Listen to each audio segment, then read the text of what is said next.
بعض مرتبہ بندہ کسی کو سمجھاتا ہے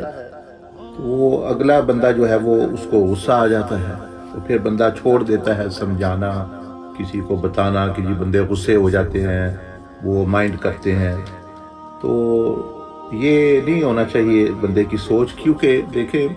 جہالت جو ہے وہ ایک نیند کی طرح ہے۔ جہالت کی مثال ایک نیند کی طرح ہے، اور جو اس کو نصیحت کر رہا ہے، وہ اب نیند سے کوئی بندہ جو آپ کو جگاتا ہے تو وہ جو سویا ہوا ہوتا ہے اس کو تو غصہ آتا ہے کہ اس نے مجھے کیوں جگا لیا۔ تو جہالت تو ایک نیند ہے، غفلت کی ایک نیند ہے، تو آپ اس کو نصیحت کر رہے ہیں تو اس کو تو آنا ہی ہے، نہیں اس کو پھر اچھے انداز سے پیار محبت سے سمجھائیں، اور اس کے غصے کا جو ہے وہ آپ برا نہ منائیں اور دوسروں کو بھی۔ تو یہ یاد رکھیں، عقل مند لوگ فرماتے ہیں کہ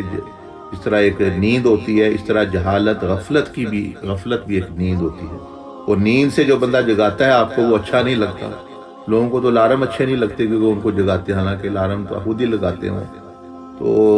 اس معاملے میں جو ہے سمجھ لیں کہ غفلت، گناہ، یہ جہالت یہ بھی ایک نیند ہوتی ہے، اور جو بندہ صحیح بات کرتا ہے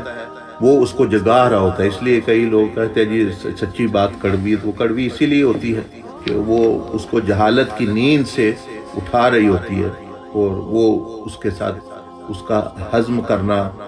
جذب کرنا اس کے لیے یکدم مشکل ہوتا ہے۔